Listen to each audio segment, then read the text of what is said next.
I'm Isla Bennett, and I used to think that my coding could make a difference. I entered the Seattle headquarters of High End Dynamics 11 years ago with a reconditioned laptop and a burning desire to succeed. I grew up in a Rust Belt town in western Pennsylvania where my family couldn't afford a computer, much less Wi-Fi. So I taught myself Python in a dusty public library. All of the algorithms I developed felt like long-lasting lines of logic, like architecture. My cathedral was High End's data orchestration platform. I gave it my all, skipping vacations, running through the night, and letting relationships fall apart. Then, on a rainy Tuesday morning, it all vanished. Your position has been terminated. That's all the email said. No name, no explanation, just a sterile subject line and a locked-out company Slack. 11 years of building turned into a ghosted login. I sat in my cramped Capitol Hill apartment, a spoon halfway to my mouth, eating dry oatmeal from a cracked bowl. My pajamas hadn't been washed in a week, and the only sound was the whir of my ancient air purifier. My laptop sat open on a freelancing site, screaming for young, hungry developers willing to hustle. I clicked one listing. Looking for AI/ML Ninja, must relocate, equity only, free snacks. I nearly laughed. Then I saw it, a headline on a tech news site I had opened out of habit. High-end merger collapses over software rights dispute. My breath caught. The $600 million deal High End had been gloating about for months was dead over something buried in legal red tape. The words core architecture conflict leapt off the screen. I knew what that meant. I was the architecture. A chill moved through me. I'd written that backbone, every function, every patch. They couldn't erase me. Not really. The next morning, I found an envelope wedged under my door. Heavy, thick, legal. My name was typed across the front in a sharp font from Carson and Adler, LLP, corporate litigation out of San Francisco. I opened it with shaking hands. Dear Miss Bennett, it began like an execution sentence. We represent Arian Technologies regarding the proposed acquisition of High End Dynamics. We are requesting a meeting to discuss your rights in relation to patent number US 104-56789, which lists you as the sole inventor. I blinked. A patent? Mine? I didn't even remember filing one. I opened my laptop, fingers trembling, as I entered the number into the USPTO database. The page loaded like molasses on my budget connection. Then there it was. My name, plain as day. My design, my code, my signature from an HR form buried in onboarding years ago. They thought I'd stay silent. They thought I'd just fade out. But if High End wanted to move forward, they were going to have to come through me. And this time, I set the terms. There it was. Dynamic Cloud Load Optimization Framework. My name, Isla R. Bennett, listed as the sole inventor. No high-end, no co-developers, just me. Nearly 6 years ago, I'd signed a stack of forms at the urging of Dr. Martin Keene, my mentor and former CTO, the kind of guy who solved architecture problems on napkins during coffee breaks and wore thrifted blazers like armor. He had been forced out during High End's pivot right before the suits took over. Just in case, he said, handing me that manila folder like it was a life raft. Martin muttered that day, glancing over his shoulder like the walls had ears. At the time, I thought he was being dramatic. Now I realized he'd seen it all coming. My mind darted back to the moment he appeared in my cubicle, limping from a hiking injury he never let heal, ID badge clipped to his belt loop because he claimed lanyards were for bureaucrats. He tossed the folder onto my desk and said, "You're filing this patent yourself." "Martin, that's the legal team's job," I protested. "I sent the specs over weeks ago. They'll put it through." "No, they'll bury it," he said, locking eyes with me.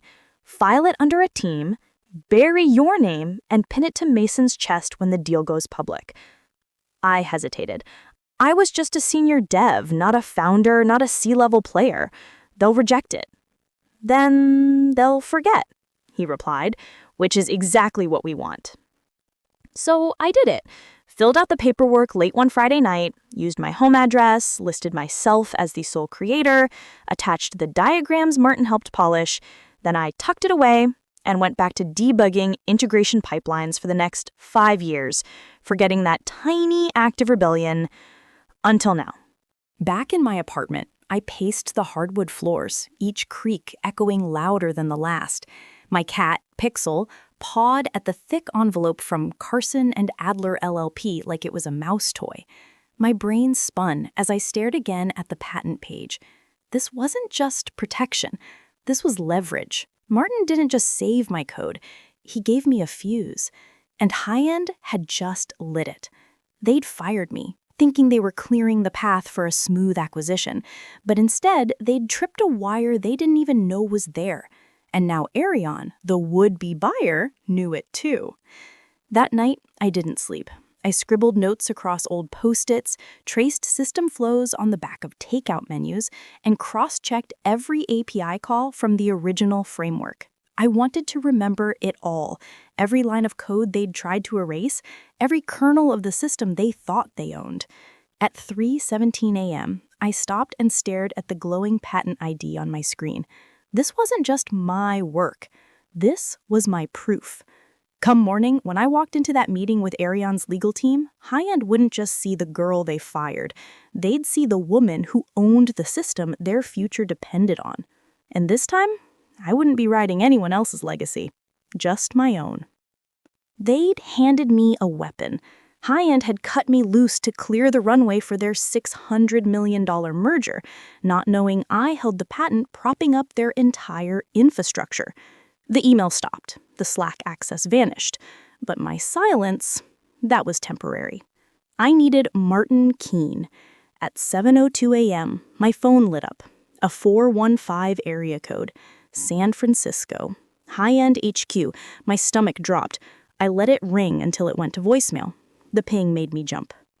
Isla, it's Mason. The voice slid out, oily and faux-friendly. Mason Caldwell, High-End CEO. A man who could sell you a dream while stealing your house keys. Hate how things ended. Let's reconnect. Water under the bridge, right? He chuckled awkwardly. There's been some confusion. An old doc popped up.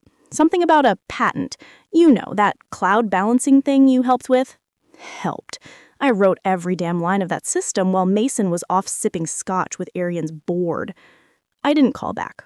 Instead, I texted the last number Martin ever gave me, buried in a goodbye email, unread by most, but saved by me. Martin, it's Isla. That patent you pushed me to file, it's live. High-End wants it. Call me. He called at 1:53 a.m. sharp. Took them long enough, he rasped. That familiar gravel voice, weathered and calm. They fired you before the merger, didn't they? 2 weeks before, I whispered, still curled on the couch. No reason? None. Classic, he spat. They thought they could wipe the slate, but that patent, it's the backbone, Isla. The whole house runs on it. Then he gave me a name, Lydia Alvarez, IP law specialist. Reputation for turning corporate bullies into puddles. I dialed immediately. Alvarez. I'm Isla Bennett. I think I own something High-End wants to bury. Her laugh was cool steel. Oh, sweetheart, you've got them by the throat. She told me to forward everything. The certified letter, Mason's voicemail, the original patent docs. At noon, another envelope slid through my mail slot, this time from High-End's HR department.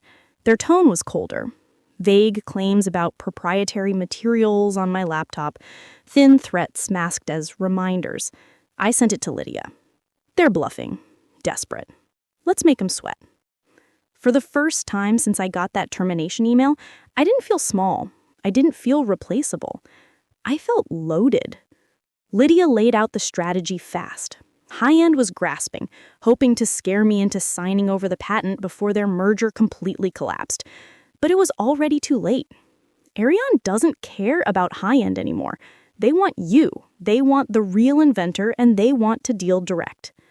My mind reeled. Yesterday, I was just another out-of-work developer in threadbare sweats and overdue bills.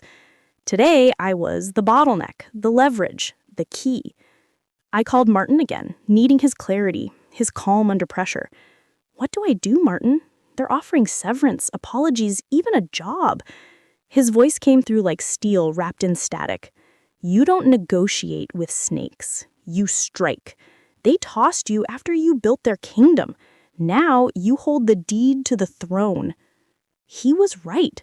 I'd coded that framework through migraines, through my mother's chemotherapy, through Mason Caldwell's hollow praise and boardroom smiles. I had built their future while quietly surviving my own storms. They didn't deserve my mercy. Lydia scheduled a meeting with Arian for the following week, warning me to keep my head down until then. Let high-end spiral, she said. They'll overplay their hand. She was right. 3 days later, my phone buzzed with a name I hadn't seen in over a year, Priya. We'd shared countless late nights debugging disasters before she moved into middle management. Her voice shook. Isla, Mason asked me to reach out. He wants to resolve things quietly. I closed my eyes, anger and sorrow mixing like static in my chest. They were using her now, like they used me. Tell Mason to speak to my lawyer, I said, my tone steady. And Priya, don't let them use you the way they used me. I ended the call with hands that trembled, not from fear, but from power finally reclaimed. That night, Lydia forwarded me a message from Arian's legal team. They were ready to negotiate directly. No middleman, no high-end, just me. The boardroom at Arian's downtown Seattle office gleamed with polished glass and stainless steel, minimalism masking billions in movement. I walked in wearing the same black blazer I used to wear on code demo days. Mason Caldwell was already seated across the table, sweat darkening the edge of his collar despite his carefully curated posture. 2 of his attorneys flanked him, all smug and silent. Lydia sat beside me, calm as fire contained in a bottle. Mason offered me his rehearsed grin, the one that earned him standing ovations at tech summits and TEDx events. Isla, great to see you. Let's clear this up. No drama, just progress. I didn't speak, letting him fill the silence with his nervous optimism. He launched into nostalgia, how I was always so loyal, so relentless, how they regretted how things unfolded. He nudged a contract across the glass, a payout, a consultant title, credit in the press release, all the trimmings of being tolerated, not valued. He said, "Let's fix this patent mix-up." Lydia didn't blink. Mix-up? You mean the patent Miss Bennett owns outright? I leaned forward, every word razor-sharp and calm. I built your platform, Mason. Every line of code, every 2 a.m. hotfix. While you were test driving your next luxury car, you fired me with a blank email. No subject, no name, no decency. And now your deal's dead because you never even knew what you had. I pulled out my own document, a notice of exclusive talks with Arian. Mason stared, the blood draining from his face. I smiled, just enough to be polite. This isn't a negotiation, Mason. It's a handover. And I'm not the one sweating. They're licensing the patent from me. You're not in the deal. Mason's face turned the color of old printer paper. His attorneys looked like someone had pulled the plug on their retainer. Isla, wait, he started. I stood. Lydia, already gathering our things. Good luck with your board. I hear they're not thrilled. We walked out, leaving behind a silence so dense it could shatter glass. I didn't need his remorse. I had his collapse. My new office at Arian Technologies overlooks Elliott Bay, the Seattle skyline gleaming like the future finally said my name. The brushed steel plate on my door reads Bennett, Chief IP Strategist. No junior, no interim, no asterisk, just me. 3 days ago, Arian closed the deal. They bought the patent outright, then handed me a job offer with a number so staggering I stared at it for 5 minutes before I even smiled. The signing bonus alone paid off my mom's medical debt, my undergrad loans, and left room for a down payment on a condo with real sunlight. I'm not budgeting oatmeal anymore. Meanwhile, High-End Dynamics is unraveling. TechCrunch, VentureWire, even the Journal report collapse. Lawsuits pending, CEO Mason Caldwell under investigation for corporate negligence. His empire bleeding out in headlines. I got a voicemail from him. 48 seconds of regret. I never hit play on it. I forwarded it to Martin with a note. Me, 1. He sent back a gift of a wolf howling at the moon. I laughed, then deleted it all. Mason's voice holds no weight here, because his world is ash, and I lit the match. Now I stand in my corner office, coffee in hand, not gas station grounds or instant mix, but real beans roasted by a local co-op run by women in tech. A quiet luxury I'd once thought frivolous. Now it's fuel. I don't feel like a queen on a throne. I don't feel like a destroyer. I feel free. Free from the grind that swallowed my 20s. Free from watching someone else get credit for the code I wrote through migraines and heartbreak. Free from begging to be seen. I'm not the girl in oversized sweatpants sobbing over broken bills anymore. I'm the woman who wrote the backbone of High-End System and then walked away with its soul. Now I build something different. Not just cleaner code, but a cleaner future. High-End can drown in their stock options, their boardroom infighting, their damage control press tours. I have a future, and it looks nothing like their corner-cutting vision of progress. Every morning, I walk into my new office, and it still stuns me. The quiet hum of a space that feels earned. The kind of calm you don't notice until you've lived in chaos. It's not just a job. It's a life I never let myself imagine when I was debugging code with tears in my eyes and stale cereal in my mug. Sometimes, I think about my old cubicle at High-End, the flickering fluorescent light, the peeling motivational poster, Mason's voice floating overhead, making promises he'd never intended to keep. That version of me, young, determined, afraid, still lives somewhere in my bones, but she's not driving anymore.